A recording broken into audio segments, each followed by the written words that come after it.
नमस्कार दोस्तों। देखिए मित्रों, आज हम बात करने वाले हैं प्रजामंडल आंदोलन के बारे में। और आपकी परीक्षाओं में जो क्वेश्चन पूछे जाते हैं, अगर राजस्थान का इतिहास आपके सिलेबस में होता है तो उस एग्जाम में बहुत सी संभावनाएं रहती है कि वो प्रजामंडल में से क्वेश्चन पूछेगा। तो एक एक चीज को हम बहुत अच्छे से समझेंगे इसमें, और आपके लिए ये बहुत ज्यादा महत्वपूर्ण है। तो इस चैप्टर को आप बहुत अच्छे से पढ़िएगा। देखिए, प्रजामंडल क्या है क्या नहीं है ये सब बात की बात है। मैं आपको थोड़ी सी चीजें और बता दूं। प्रजामंडल में से जो 90% क्वेश्चन पूछा जाता है, वो या तो किसी प्रजामंडल की स्थापना कब हुई, जैसे मान लो 1934 में किसी प्रजामंडल की स्थापना हुई, एक तो ये क्वेश्चन बन गया। और दूसरा, उसका स्थापनकर्ता कौन है। ये दो तरह के क्वेश्चन जो हैं वो आपके बनते हैं। 90% क्वेश्चन जो आपसे पूछा जाएगा वो यही पूछा जाता है, कब बना और स्थापनकर्ता कौन है। अब तक जितनी भी भर्ती परीक्षाएं हुई है, बाकी 10% और वो थोड़ा सा गहराई में जाना चाहे तो चला जाएगा, बाकी 90% आपका यही पूछता है। तो आज मैं यही चीजें आपको शुरू में समझाने वाला हूं, एक एक पॉइंट समझाऊंगा। आज जो पहला ये आपकी ये पहली क्लास जो है प्रजामंडल की, इसमें मैं आपको प्रजामंडल याद कराऊंगा। सन कब, एक तो सन याद कराना है, और दूसरा है उसका स्थापनकर्ता में कौन कौन, कहीं एक व्यक्ति का नाम है कहीं दो है। अब देखिए, लोगों ने मिलकर के प्रयास किया, तो कई एक नाम आता है, कभी दो है, चार है, पांच है, अलग अलग व्यक्तियों के नाम मिलकर के बनाया, तो नाम तो सभी का आता है। तो आज इसी चीज के बारे में हम बात करने वाले हैं। पहली क्लास है, इसमें आपको याद करवाएंगे। तो सबसे पहले मैं आपको बता दूं, देखिए प्रजामंडल है क्या। यह समझने से पहले थोड़ा सा मैं आपको पीछे की तरफ ले जा रहा हूं, उसके बाद आप इसको अच्छे से समझेंगे। देखिए मित्रों, आप जानते हैं कि जब अंग्रेज भारत आए तो उस समय भारत में कैसी स्थिति, रियासतें रियासतें थी उस समय।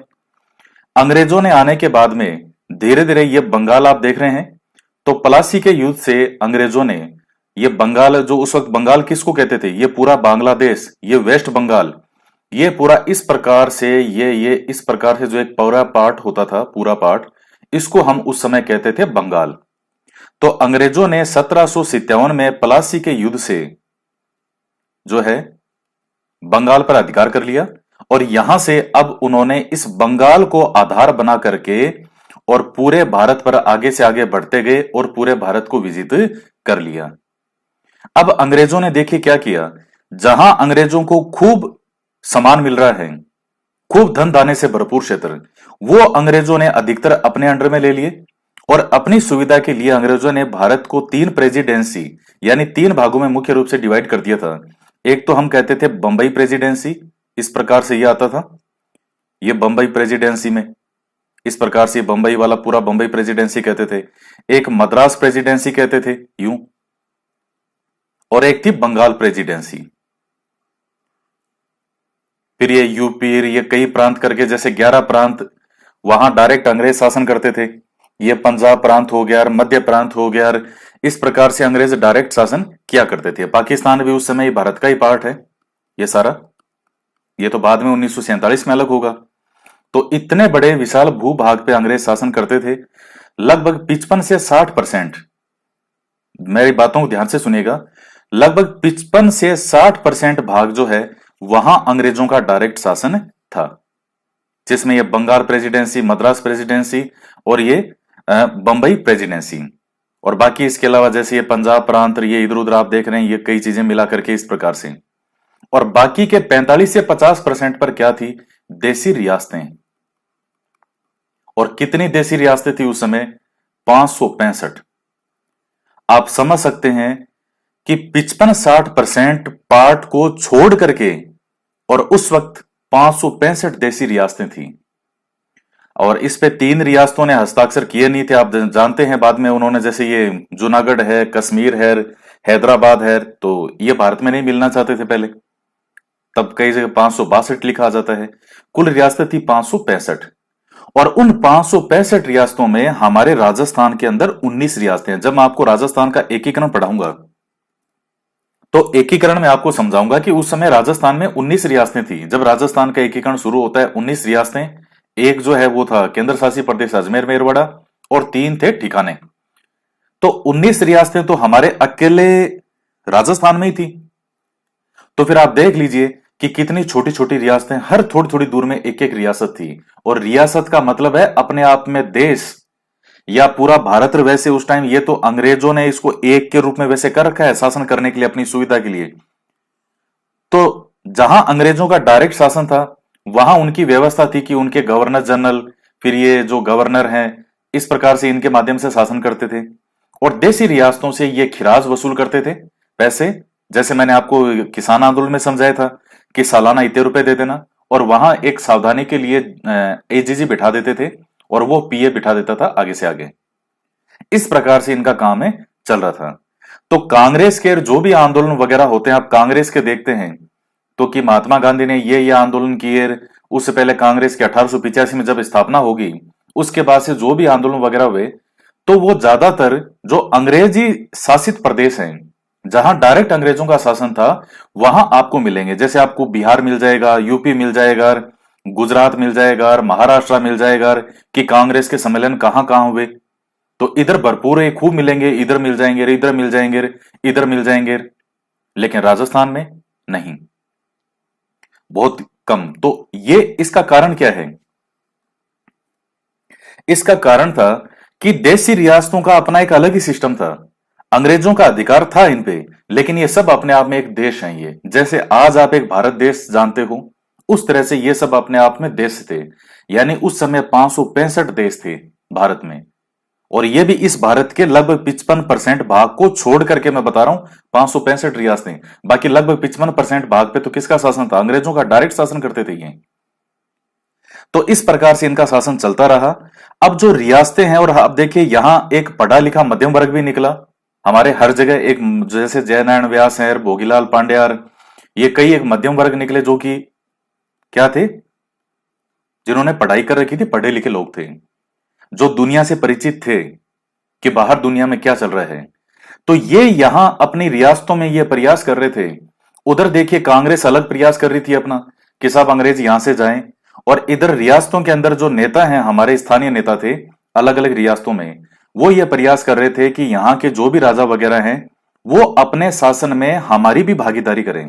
क्योंकि जैसे मान लीजिए एक राजा है, राजस्थान की बात करूं, और उसके 10 मंत्री हैं, तो वो 10 मंत्री उसके सगे संबंधी या उसके रिश्तेदार या उसके जानकार ही होते थे। वो किसके लिए उत्तरदायी थे? राजा के लिए।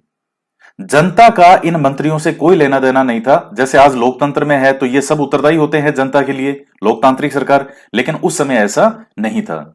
तो यहां के लोगों ने यह कहा कि साहब हमारी भी भागीदारी यहां आपके शासन में होनी चाहिए। आपके 10 मंत्री हैं तो कम से कम 2-3 मंत्री तो ऐसे होने चाहिए जिनको हम चुन करके भेजें, ताकि वो हमारी बात को रख सके कि हम क्या चाहते हैं।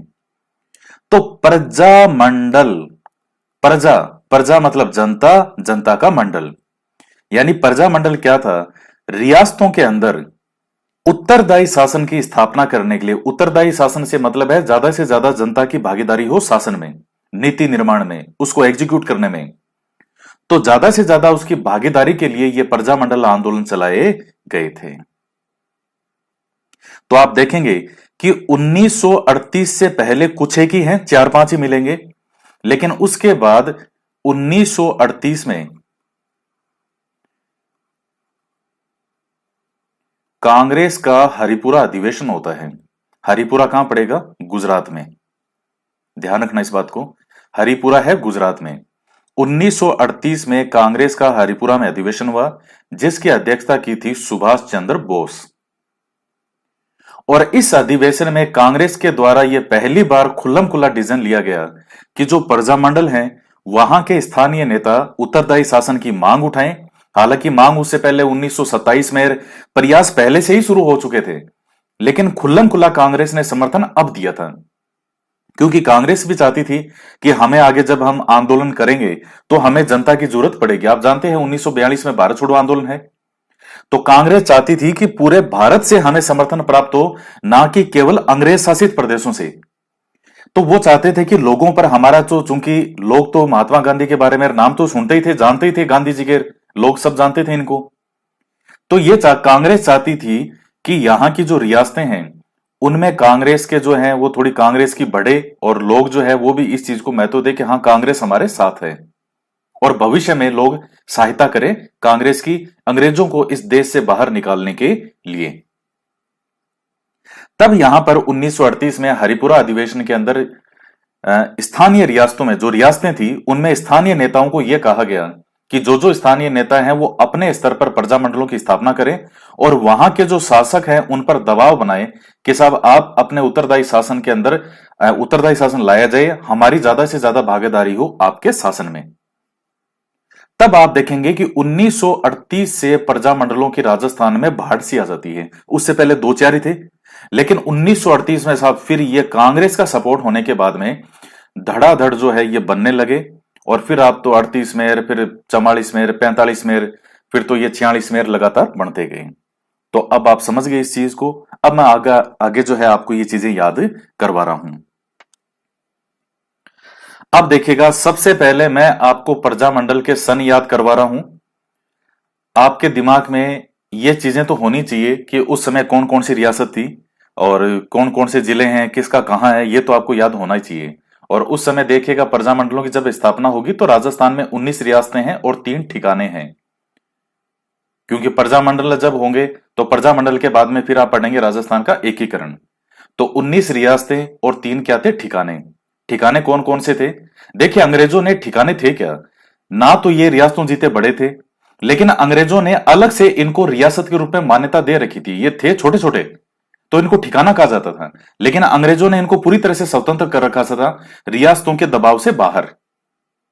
तो 3 ठिकाने थे, कुशलगढ़, नीमराणा और लावा। ये अभी आपके काम का नहीं है, इसमें एक ही ठिकाना आपके काम का है, कुशलगढ़। वो हम पढ़ेंगे कुशलगढ़ के अलावा। बाकी आप देखिए 19 रियासतें हैं। तो अब 19 रियासतें कौन सी है मैं आपको एक बार बता देता हूं। तो देखिए कौन कौन सी है, एकीकरण में भी हमारी चीज काम आएगी। यहां से याद करना शुरू करो। अलवर, भरतपुर, धौलपुर और करौली, 4 रियासत तो ये होगी। इसके बाद छोटी छोटी 9 रियासतें आपको और बता रहा हूं अभी। इसके बाद में देखिएगा, एक तो टोंक होगी, 5 किशनगढ़, इसमें लिखा हुआ नहीं है, 6 किशनगढ़ और 7वीं है शाहपुरा। तो 7 तो ये होगी टोटल। उसके बाद बूंदी 8, कोटा 9 और झालावाड़ 10। ये 12-12 सब इन्हीं के क्षेत्र थे, अलग नहीं है। मैं अभी सिर्फ रियासतों की बात कर रहा हूं। कितनी होगी? 10 होगी। अलवर, भरतपुर, धौलपुर, करौली, 4 तो ये रियासतें। 5वीं टोंक, उसके बाद 6ठी कौन सी है? किशनगढ़, 7वीं शाहपुरा। उसके बाद 8, 9, 10 में बूंदी, कोटा और झालावाड़ 10 होगी। इसके अलावा प्रतापगढ़, डूंगरपुर, बांसवाड़ा 3 ये और होगी छोटी छोटी, 11, 12 और 13। इसके बाद में मेवाड़ रियासत होगी 14। ये पूरा मेवाड़ का भाग आ गया इस प्रकार से, तो ये होगी 14 होगी मेवाड़ रियासत। उसके बाद सिरोही होगी 15। उसके बाद 16 नंबर पे जोधपुर, 17 नंबर पे जैसलमेर, 18 नंबर पे बीकानेर और 19 नंबर पे जयपुर। और बाकी जो ये क्षेत्र बचे हैं ये उस समय इन्हीं के भाग थे, कोई किसी रियासत का भाग था, कोई किसी रियासत का भाग था। इस प्रकार उस समय राजस्थान में ये 19 रियासतें थी। तो अब प्रजामंडल की स्थापना कहां नहीं हुई थी ये आप ध्यान में रखना। टोंक में प्रजामंडल की स्थापना नहीं हुई, बिल्कुल नहीं हुई, इसलिए टोंक वोंक का तो भूल जाना। और राजस्थान की एकमात्र मुस्लिम रियासत भी थी टोंक। अब याद कैसे करना है सन प्रजामंडल की स्थापना का? सबसे पहले आपको ध्यान में रखना है जयपुर, 1931 जयपुर हो गया। उसके बाद सीधे आ जाओ जोधपुर की तरफ, 1934। फिर ऊपर चले जाओ बीकानेर की तरफ, 1936। और सीधे आकर मेवाड़ की गोद में आके पढ़ो 1938।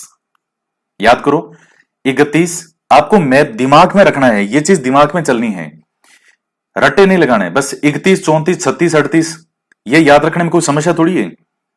31 कौन सा है? जयपुर का। लेफ्ट की तरफ आ जाओ मारवाड़, 31 के बाद में 34। सीधे बीकानेर जाओ ऊपर 36 और फिर वापस दक्षिण में आ जाओ मेवाड़। मेवाड़ का कितना हो गया? 38। ये हो गया। इसके बाद में मेवाड़ के जस्ट बगल में है सिरोही। तो सिरोही प्रजामंडल की स्थापना 1939। इसमें एक बढ़ा दो भाई, मेवाड़ के बिल्कुल पास में क्या है? सिरोही है। तो सिरोही के अंदर एक बढ़ा दो, 38 से 39 की तरफ इधर आओगे तो एक प्लस कर दो, तो 38 में एक प्लस कर दिया, कितने हो गए 39। ये हो गया। अब एक चीज ध्यान में रख लेना, किशनगढ़ जो है, अजमेर में जो किशनगढ़ रियासत है, यहां जो किशनगढ़ रियासत थी, तो किशनगढ़ और सिरोही का एक ही है। तो एक टर्म याद कर लेना, सी और सी में जोड़ देना की, सिक्की। भाई सिक्का होता है ना, सिक्का, तो सिक्की याद कर लेना। जो ही सिरोही पे आओ तो दिमाग में सिक्का, सिक्की, सिक्की आना चाहिए, और की से एक ही नाम आता है किशनगढ़। तो किशनगढ़ का भी कितना है 39। और इधर ये मेवाड़ है, तो इसके बाद में देखिएगा इस, तो बिल्कुल पास में कौन सा है, शाहपुरा है इधर, शाहपुरा। तो मेवाड़ के इधर बिल्कुल पास में शाहपुरा है, तो आप शाहपुरा का भी कितना कर दो 1938। यानी जो सिरोही का है, तो किशनगढ़ का और सिरोही का सेम सेम है 39। और इसके साथ में उदयपुर, तो ऐसे याद कर लेना, उदयपुर की शह जिसको होगी वो हमेशा विजिट होगा। उदयपुर की जिसको शह होगी, तो उदयपुर का तो 38 याद ही है, शह से याद कर लेना शाहपुरा, तो दोनों का 38 हो गया। ये आपकी चीजें क्लियर होगी।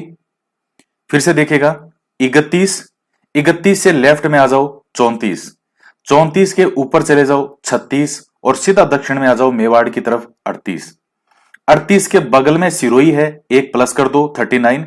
सिरोही से सिक्की याद कर लो, सिक्की, की से किशनगढ़, जो सिरोही का है वही किसका है, किशनगढ़ का। मेवाड़ का कितना है 38, तो मेवाड़ की जिसको शह होगी, मेवाड़ 38 है, ये तो याद ही है, तो जो मेवाड़ का है वही किसका है, शाहपुरा का। ये सन तो आपको याद हो गए, 1 2 3 4 5 6 7, ये 7 तो याद हो गए। अब और आगे याद आपको करवा रहा हूं। अब ये तो 7 आपको याद हो गए। 19 रियासतें जो थे टोंक में तो है नहीं, तो बाकी का आपको बता रहा हूं। अब 7 तो याद हो गए, इसके बाद में एक आपको घोटे लगाना पड़ेगा डूंगरपुर का। ये डूंगरपुर है, डूंगरपुर का आप याद कर लेना 1944। ये आपको याद हो गया डूंगरपुर का, एक तो आपको याद करना ही पड़ेगा, डूंगरपुर का है 1944, 1944। अब डूंगरपुर से आपको एक तो जाना है इस तरफ ऊपर की तरफ, तो इधर देखिए सिरोही तो आपका पहले ही हो गया था। ये जालोर, बाड़मेर, ये कोई अलग से तो उस टाइम रियासत है नहीं। जिन 19 रियासतों की हम बात कर रहे हैं, ये आसपास क्षेत्र बंटे हुए थे, कोई इस तरफ था, कोई इस तरफ था, कोई किसका पार्ट था। तो इधर रियासत आपके जैसलमेर ही आएगी अब, क्योंकि ये सिरोही ये सब तो आपने कर ली। तो डूंगरपुर से दोनों तरफ जाना है। जब डूंगरपुर से हम ऊपर की तरफ इधर आए तो भी हमें एक बढ़ाना है, और जब डूंगरपुर से हम बांसवाड़ा और इधर आएंगे तो भी हमें एक बढ़ाना है। तो डूंगरपुर का तो आपको याद करना ही पड़ेगा 1944। जब यहां से आप जैसलमेर की तरफ आए तो एक बढ़ा दो, जैसलमेर का कितना हो गया 1945। अब इधर आ जाओ बांसवाड़ा की तरफ, बांसवाड़ा का भी कितना बढ़ा दो, एक बढ़ा दो 1945। अब आगे और कौन है, प्रतापगढ़ है, लेकिन चूंकि प्रतापगढ़ अभी हमारी इस बाउंड्री के अंदर ही है, इधर इधर ही है, हम झालावाड़ की तरफ नहीं गए, इधर इधर ही है, तो अभी हमारी गाड़ी अटक अटक के चलेगी, हमें इस पर भी 45 ही चलानी है। भाई डूंगरपुर का 1944 था, जैसलमेर की तरफ गए एक बढ़ा दिया 45, डूंगरपुर से बांसवाड़ा की तरफ आए एक बढ़ा दिया 45, लेकिन प्रतापगढ़ है वो अभी भी हमारी तरफ ही है इधर, तो अभी भी हम उसमें 45 में प्लस नहीं करेंगे, यहां भी गाड़ी हमारी 45 पर ही अटकेगी। तो प्रतापगढ़ का भी 45 है, लेकिन यहां से हम सीधे घोड़े की तरह कूद के पड़ेंगे झालावाड़ के पास, लो साहब। और जो ही यहां से कूद के, यहां से ये डूंगरपुर आपको बताया मैंने 44, जैसलमेर हो गया 45, और बांसवाड़ा जो है ये 45, प्रतापगढ़ 45, तो सीधा प्रतापगढ़ से कूद के पड़े साहब झालावाड़ के अंदर। तो चूंकि पूरा बीच में मध्य प्रदेश क्रॉस करके हम कूद के गए घोड़े की तरह, तो हमें एक और बढ़ाना पड़ेगा, झालावाड़ का कर देना 1946। ये इतनी चीज अगर आपको याद हो गई तो आपका लगभग हो गए सारे। तो ये हो गए आपके। अब और कौन सा बचा है, क्या साहब एक तो बूंदी बचा है, तो भाई इधर जयपुर का जब 1931 है तो जयपुर और बूंदी इधर ही है, तो बूंदी का भी 31 कर दो। हालांकि सबसे पहला प्रजामंडल जयपुर में बना, लेकिन बूंदी का भी 31 का ही है, 31। तो बूंदी का 31 है, ये याद कर लेना। कोटा प्रजामंडल की बात करें तो इसमें देखिए, एक तो पहले हाड़ौती प्रजामंडल बनेगा 1934 में, वो हाड़ौती प्रजामंडल की बात है। और फिर ये कोटा प्रजामंडल आएगा, वो बाद में बनेगा, 1938-39 का जो समय है वो बाद का है। तो कोटा इसमें थोड़ा दो है, एक तो हाड़ौती प्रजामंडल के नाम से आता है। अब ज्यादातर कोटा में कभी कोटा प्रजामंडल नाम दे देता है, कभी हाड़ौती प्रजामंडल दे देता है, लेकिन वो दोनों में डिफरेंस है दोनों बनाए हुए नैनूराम शर्मा के ही हैं कोटा प्रजामंडल में। लेकिन पहले 34 में हाड़ौती प्रजामंडल के नाम से था, और फिर बाद के अंदर जो है ये प्रजामंडलों के ये कहा गया हरिपुरा अधिवेशन में कि साहब प्रजामंडल बनाओ, तो फिर नए सिरे से पुनर्गठन करके उसका नाम रख दिया कोटा प्रजामंडल। तो वो आगे देख लेंगे हम, तो वो थोड़ा अलग से है, ये ध्यान में रख लेना। अब बात करते हैं अलवर, भरतपुर, धौलपुर और करौली। तो हालांकि देखिए कई जगह 38, 38, 36, 39 लिखा मिलता है, 38, 38, 36 और 39। लेकिन चूंकि कुछ ऑथेंटिक किताबें हैं, अब उनमें देखिए प्रजामंडल के अंदर बड़ी विभेद की स्थिति है, प्रजामंडल में सनों में बड़ी समस्या आती है। ऑथेंटिक किताबों के अंदर भी सब में अलग अलग लिख रखे हैं, माध्यमिक शिक्षा बोर्ड में कुछ अलग है। तो अब ज्यादातर जो इनमें सही माना जाता है वो आप ध्यान में रख लेना, चारों ही 38 याद कर लेना। अलवर का भी 38, अलवर, भरतपुर, धौलपुर, करौली। तो ये जो चारों रियासतें हैं जो मत्स्य संघ वाला हम एकीकरण में देखेंगे, चारों का ही एक ही सन याद कर लेना, 1938। अब देखिए कितना इजी है। बांसवाड़ा के अंदर एक बचा है कुशलगढ़, जो कि उस वक्त क्या है, ठिकाना। तो यहां भी प्रजामंडल की स्थापना की गई थी, जो बाद में जब ये रियासतें मिलेगी एकीकरण में, तो जो ये कहां पड़ता है कुशलगढ़, बांसवाड़ा में। तो कुशलगढ़ के अंदर भी प्रजामंडल की स्थापना की गई थी 1942 में। ये थोड़ा सा दो चार इधर उधर के हैं, तो साइड में थोड़े याद कर लेना। अब मैं आपको फिर से रिवीजन करवा रहा हूं और फिर से याद करना। सबसे पहले हम आएंगे जयपुर में, तो जयपुर में कितना है, 1931। जयपुर से आ जाओ लेफ्ट, 1934। ऊपर जाओ साहब, 1936। सीधे दक्षिण में आ जाओ, 1938। 38 के जस्ट बगल में सिरोही है, एक बढ़ा दो, 1939। और सिरोही, सिक्की, किशनगढ़ का भी सेम है, तो किशनगढ़ का भी कितना हो जाएगा, 1939। किशनगढ़ इसमें लिखा हुआ नहीं है मैप में, लेकिन किशनगढ़ इधर ही तो है अजमेर में। और उदयपुर, मेवाड़, तो मेवाड़ के इधर बगल में और कौन सी रियासत है, शाहपुरा, जो कि भीलवाड़ा में पड़ता है। तो शाहपुरा रियासत थी, सबसे छोटी रियासत थी ये। तो मेवाड़ का भी 38 और भीलवाड़ा और इसका शाहपुरा का भी 38। ये पॉइंट हो गया क्लियर। इसके बाद में डूंगरपुर का आपको एक गोटे लगाना था, 44। डूंगरपुर से ऊपर की तरफ आ जाओ, जैसलमेर की तरफ, एक बढ़ा देना, 45। डूंगरपुर से बांसवाड़ा आ जाओ, एक बढ़ा दो, 45। प्रतापगढ़ की तरफ जाओ, अभी भी एक ही बढ़ाना है, 45 से आगे नहीं बढ़ना, क्योंकि प्रतापगढ़ इधर ही है, तो 1945। और जो ही हम घोड़े की तरह कूद के सीधे झालावाड़ में जाके पड़े, तो पूरा एमपी क्रॉस करके गए हैं बीच में, सीधे कूद के जाके पड़े झालावाड़ की तरफ। तो अब एक और बढ़ा दो, तो 1946। यानी 1944 डूंगरपुर से राइट में आए तो 45 45, और सीधे झालावाड़ में आए तो 46। और बूंदी का भी कितना है, 1931, जो कि जयपुर का भी है। और इधर बांसवाड़ा में कुशलगढ़ पड़ेगा ठिकाना, उसका 1942 है।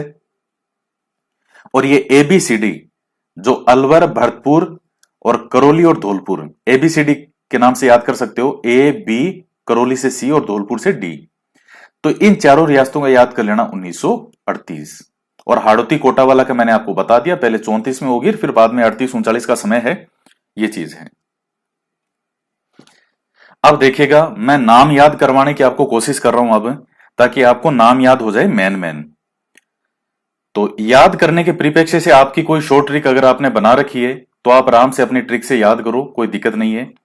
और मैं आपको कुछ ट्रिक के माध्यम से समझा रहा हूं। सबसे पहले मैं शुरू करूंगा अलवर से। अलवर, भरतपुर, धौलपुर, करौली। तो तो इसको अब इसको याद करने के परिप्रेक्ष्य से समझना। देखिए अलवर, अलवर में लास्ट में क्या लिखा हुआ है, वर। लास्ट में क्या लिखा हुआ है, वर। तो थोड़ा सा मैप बड़ा किया है ये, फिर से देखते हैं। देखिए अलवर में लास्ट में क्या लिखा हुआ है? वर लिखा हुआ है। चाहे लवर पढ़ो चाहे वर पढ़ो, तो वर जो है, अब इसको मैं याद करने के प्रीफिक्स से समझा रहा हूं, तो उसी प्रीफिक्स से ही समझना है इसको। लास्ट में क्या लिखा हुआ है? वर लिखा हुआ है। तो लड़कियां जैसे ऐसे सपोज करो कि लड़कियों को कैसा चाहिए? अच्छा वर चाहिए।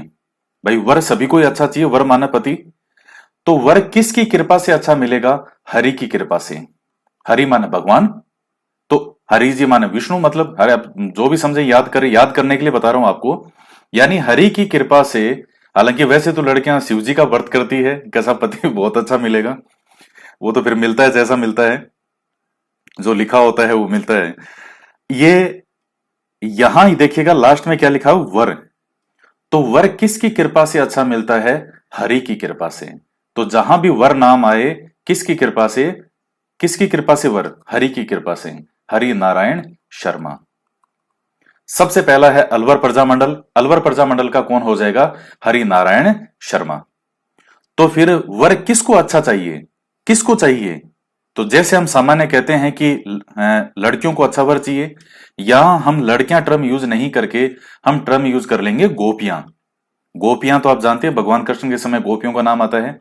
गोपियों से याद कर लीजिए गोपीलाल यादव। समझना इसको, थोड़ी देर के लिए आप भूल जाओ, आप कोई टॉपिक पढ़ रहे हो, बस आप तो थोड़ी देर सुन लो इसको, तो ही आपके तो काम हो जाएगा। तो भरतपुर में, हालांकि देखिए इनमें एक ही व्यक्ति का नाम नहीं है, दो दो तीन तीन व्यक्तियों के नाम है हर जगह। वो बाद में मैं डिटेल में आगे बताऊंगा आपको। अभी तो केवल आपको कुछ चीजें याद करवा रहा हूं, तो बस उसको आप अच्छे से समझो। तो गोपीलाल यादव, और जहां गोपियों का नाम आएगा तो वहां किसका नाम आता है? भगवान कृष्ण का नाम भी आता है। तो यहां गोपियां, तो जस्ट भरतपुर के नीचे धौलपुर है, धौलपुर का कर दो कृष्णदत्त पालीवाल। कृष्णदत्त पालीवाल। और आगे फिर करौली है, करो करो, रो रो से कर दो त्रिलोक चंद। और अब इसमें जैसे त्रिलोक चंद भी है, ज्वाला प्रसाद जिज्ञासु, इसका भी नाम आता है करौली वाले के अंदर। कोई सॉरी, ज्वाला प्रसाद जिज्ञासु जो है, ज्वाला प्रसाद जिज्ञासु का नाम धौलपुर में भी आता है। तो कृष्णदत्त पालीवाल के साथ में ज्वाला प्रसाद जिज्ञासु भी आता है। करौली का जो मेन व्यक्ति है त्रिलोक चंद। तो ये चार नाम आपको याद हो गए। फिर से इनको याद करने का प्रयास कीजिए। जब भी आप आंखें बंद करके सोचो वर, अलवर, तो वर किसकी कृपा से अच्छा मिलता है? हरि की कृपा से। ये लो हरि नारायण शर्मा। और किसको वर अच्छा चाहिए? गोपियों को, तो गोपीलाल यादव। और जहां गोपियों का नाम आएगा वहां किसका नाम आएगा? कृष्ण जी का, कृष्णदत्त पालीवाल।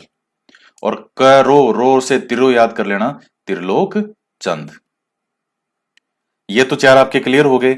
अब इसके बाद में देखिए कुछ वर्ड आपको याद करने हैं, जैसे बुक्का, किक्का, कौन। बुक्का किक्का कौन। महाराणा प्रताप के बचपन का नाम भी क्या था? किक्का था। तो बुक्का से क्या है? बू से तो हो जाएगा आपका बूंदी, और का से हो जाएगा कांतिलाल। उसके बाद किक्का, की से किशनगढ़, और का से हो जाएगा कांतिलाल चौथानी। कांतिलाल नाम के दो व्यक्ति हैं, बूंदी वाले के अंदर तो कांतिलाल है और किशनगढ़ में है कांतिलाल चौथानी। तो ये नाम में डिफरेंस दिखाने के लिए पूरा नाम लिख देते हैं इधर चौथानी। तो ये आपका हो गया। कौन, को से कोटा, और न से हो जाएगा नैनूराम शर्मा।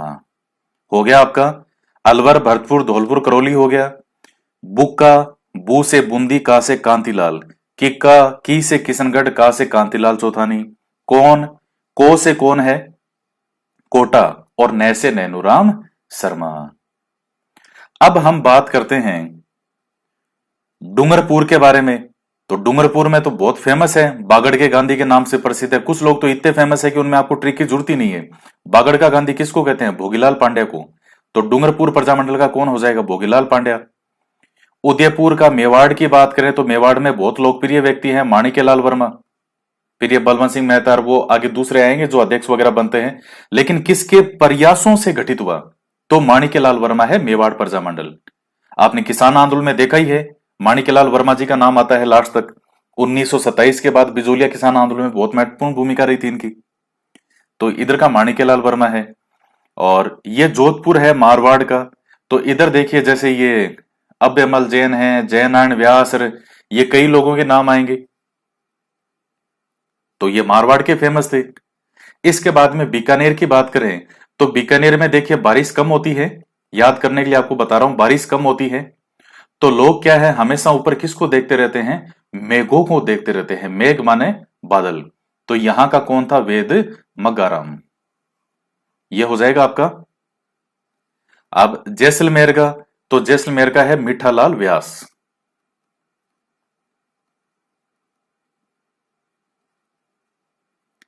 तो जैसलमेर का तो बड़ा सिंपल है, जेम याद कर लो, जेमी। एक वो गाना भी है मिथुन चक्रवर्ती का, जिम्मी जिम्मी जिम्मी वाला वो। तो जे से जैसलमेर, मी से मीठालाल। या ऐसे याद कर लो कि जैम मीठा होता है। जैम क्या होता है? मीठा होता है। जे से जैसलमेर और मैं से मीठालाल व्यास। हिंट ही तो चाहिए, नाम तो आपको सब याद हो जाएंगे दो चार बार पढ़ोगे तो। लेकिन वहां समस्या यही तो है कि आपको मिलान करना होगा कौन सा किसका है, बस वही गड़बड़ हो जाती है। तो आपको तो क्वेश्चन सही करना है। अब इसके बाद में देखिएगा, और इसमें कौन कौन से बच गए। एक बांसवाड़ा का बच गया। तो बांसवाड़ा में एक याद कर लेना, बाबू। देखिए एक तो होता है बाबू, छोटा बच्चा जो होता है उसको बाबू कहते हैं। और कोई लंबा चौड़ा बच्चा हो उसको कहते हैं बाबू। कहते नहीं, आपको याद करने के लिए बता रहा हूं। जैसे बाबू होता है वैसे आपको यहां याद करना है बाबू। तो बा से क्या हो जाएगा? बांसवाड़ा। और बू से क्या हो जाएगा? भूपेंद्र नाथ त्रिवेदी। भूपेंद्र नाथ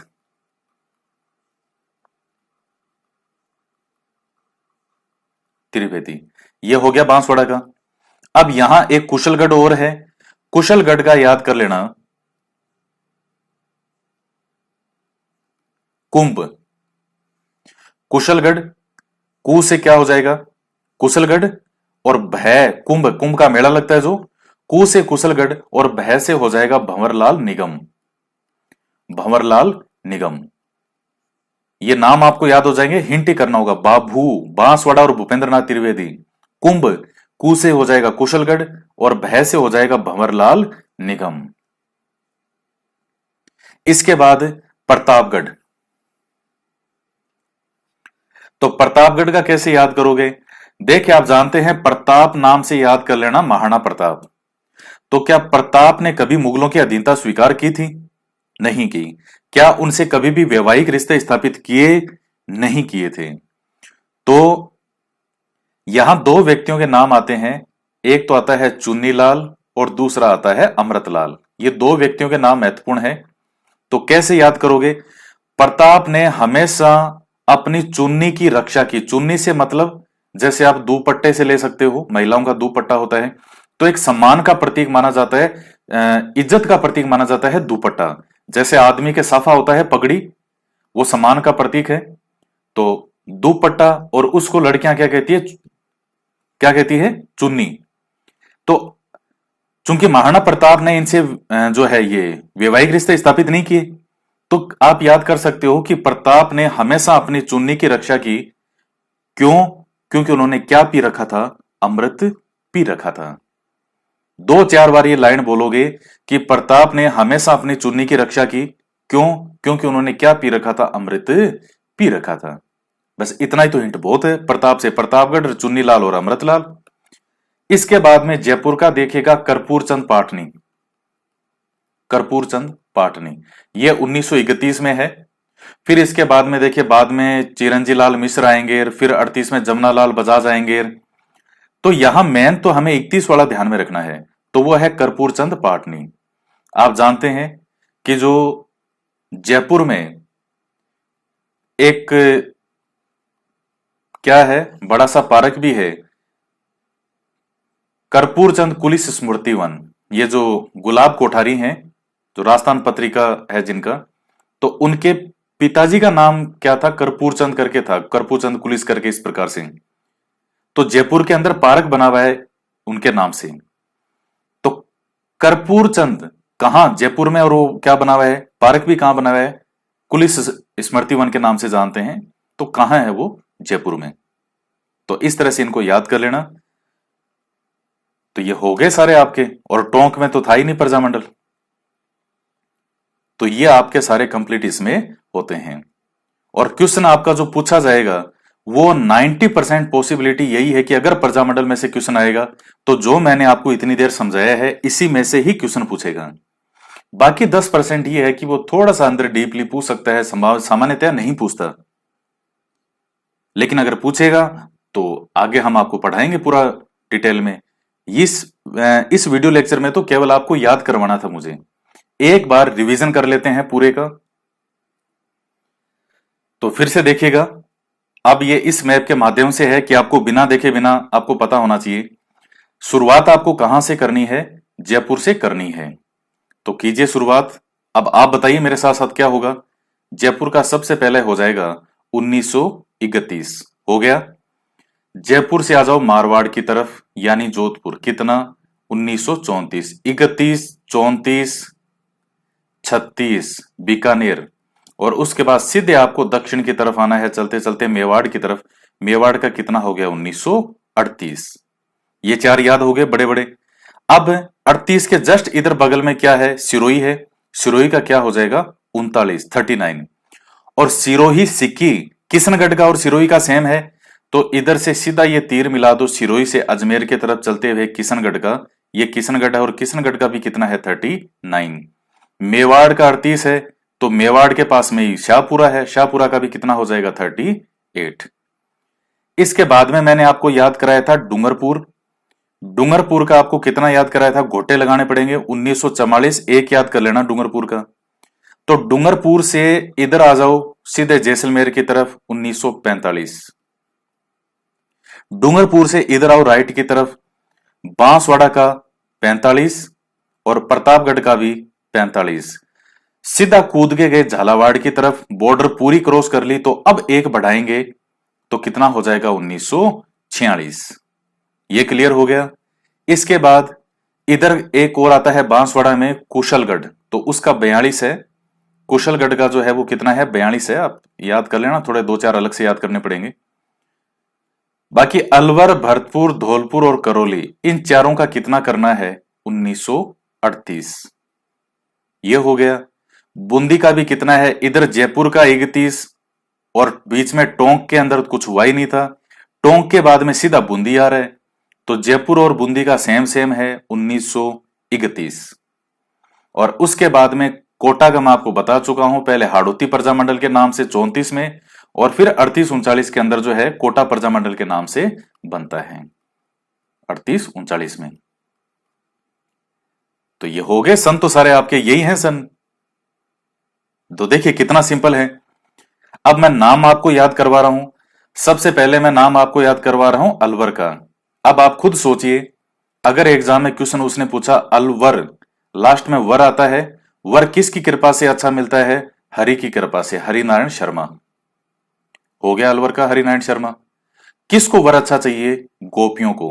भाई अब आपको इतना तो याद कम से कम हो जाना चाहिए कि अलवर कहां है, भरतपुर कहां है, ये धौलपुर का है, करौली का है। जिलों की लोकेशन तो कम से कम आपको अब तक पता हो जानी चाहिए। आपकी दीवार पे मैप भी होना चाहिए, रोज देखते रहा करो कौन सा जिला का है। तो जस्ट इसके नीचे कौन है? भरतपुर है। तो यहां क्या हो जाएगा? गोपियां से गोपीलाल यादव। और गोपियों का नाम आएगा तो किस देवता का नाम 100% आएगा? कृष्ण जी का, कृष्ण दत्त पालीवाल। और इनके साथ ही ज्वाला प्रसाद जिज्ञासु, उनका नाम भी आता है। उसके बाद करोली, करो त्रिलोक चंद। ये क्लियर हो गए। और आपको क्या क्या याद करवाया था? कौन? को से कोटा और नै से नैनुराम शर्मा। बुक्का, किक्का, की से किशनगढ़ और की से और का से कांतिलाल चौथानी। बुक्का से, बू से बूंदी और का से कांतिलाल। उसके बाद में अच्छा एक शाहपुरा बच गया था इसमें। शाहपुरा का आपको मैंने नाम मेरे ध्यान में नहीं है, जो शाहपुरा बच गया था रियासत, शाहपुरा में आप एक नाम याद कर लेना, शहर। बहुत सिंपल है, सह से शाहपुरा, रह से रमेश चंद ओझा। तो हो गया आपका ये शाहपुरा वाला भी। बाकी ये बूंदी हो गया, कोटा हो गया। अब ये इधर बचा झालावाड़। झालावाड़ में अपने किसी को कहते हैं ना यूं कि झालर। झालर क्या होती है? एक तो झालर जब आप वाद्य यंत्र पढ़ते हैं तो एक तो झालर वाद्य यंत्र होता है और एक झालर और होता है। तो अपने किसी को कहते हैं ना कि ओए झालर, थोड़ा सा लल्लू टाइप आदमी हो तो झालर कह देते हैं उसको। तो जैसे मान लो किसी की कोई मांगने की आदत है, बार बार कोई चीज मांगते हैं, तेरा पेन दे, पेंसिल दे, रबड़ दे, तो क्या कहते हैं उसको? झालर हमेशा मांगती रहती है या झालर हमेशा मांगता रहता है। तो झालर हमेशा मांगती रहती है। तो झालर से झालावाड़ और मांगती से मांगीलाल भव्य। मांगीलाल भव्य, बस हो गया ये इधर का। बाकी इधर कौन कौन से हो गया? प्रतापगढ़ का कौन सा हो जाएगा? चुन्नीलाल और अमृतलाल। बांसवाड़ा का बा भू, बा से बांसवाड़ा और भू से भूपेंद्रनाथ त्रिवेदी। त्रिवेदी। कुशलगढ़ का कुंभ।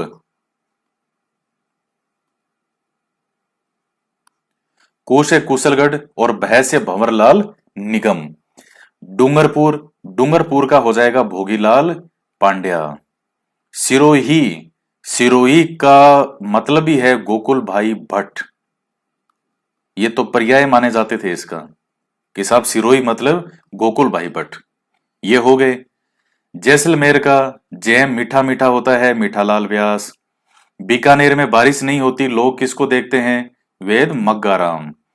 और एक चीज और बता दूं, जब हम चित्रकला शैली पढ़ेंगे इसमें, तो वहां भी आप पढ़ते हैं कि बीकानेर में किन चित्रों पर विशेष जोर दिया गया है? बादलों के चित्रों पर जोर दिया गया है। और जयपुर का कौन सा हो जाएगा? कर्पूर चंद पाटनी। तो ये हो गए सारे आपके, और इसमें कौन से बचे हैं? ये यही हैं। तो कितना सिंपल है इनको याद करना।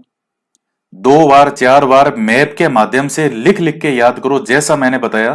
खाली मैप बनाओ, उसमें सन लिखो, ईयर लिखो, और ईयर के साथ में उसका जो व्यक्ति है साथ में कौन है मेन मेन, उनका नाम भी लिखें। नेक्स्ट जो हमारी क्लास होगी उसमें पूरा डिटेल में हम पढ़ेंगे, हर व्यक्ति के साथ में दो दो तीन तीन नाम है, तो वो सब भी हम देखेंगे। और ये मारवाड़ का भी देख लिया, जयनारायण व्यास, रब्यमल, जयेंद्र, ये तो ये सब व्यक्ति आ जाएंगे इधर मारवाड़ की तरफ। तो इस क्लास में इतना ही। ये आपको याद करवाने के लिए क्लास थी और इसी में से आपके क्वेश्चन के आने की संभावना रहेगी। तो बाकी हम नेक्स्ट क्लास में पढ़ेंगे। प्रजामंडल तो अभी आगे है डिटेल में। तो मिलते हैं नेक्स्ट क्लास में।